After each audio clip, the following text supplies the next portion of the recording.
Often, adjoining the gentle relief of the plain is the sharp relief of the land. The caretaker of the garden earth calls this mountains.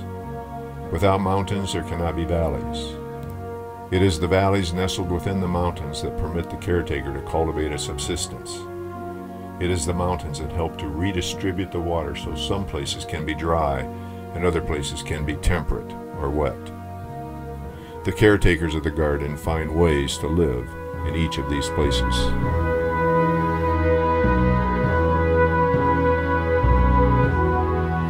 Mountains speak of grandeur.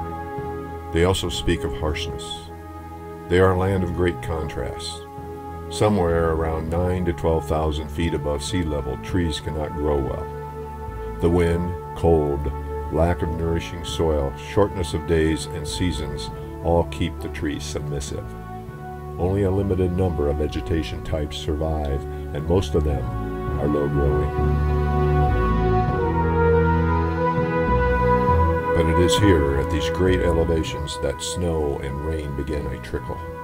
It will join with other trickles to form small streams that cascade and merge, continually seeking sea level. In their path, they will gouge gulches, ravines, and gullies. Where the land levels for a time and the water slows, it will deposit into floodplains, creating rich meadows and valleys.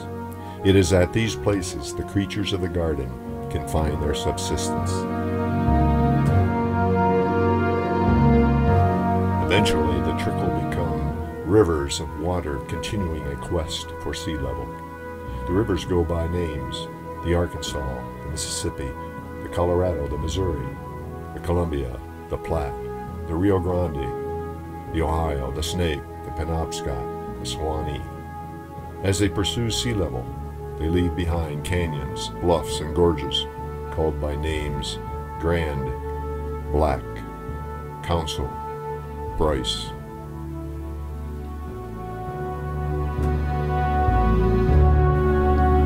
The Arkansas, much as the other rivers, began its trickle above 14,000 feet. Its downward quest continued, tumbling and cascading in places, doing its carving of the land. As it seeks sea level, it slows in places, depositing rich soil and irrigating a 1,200-mile corridor to the sea.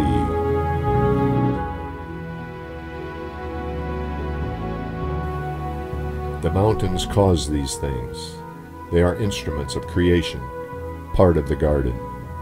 The creator of the primordial spark weighs the mountains on a scale and the hills on a balance. The range of the mountains and the water lay out the pastures that search for every green thing. A window to the soul is open forever.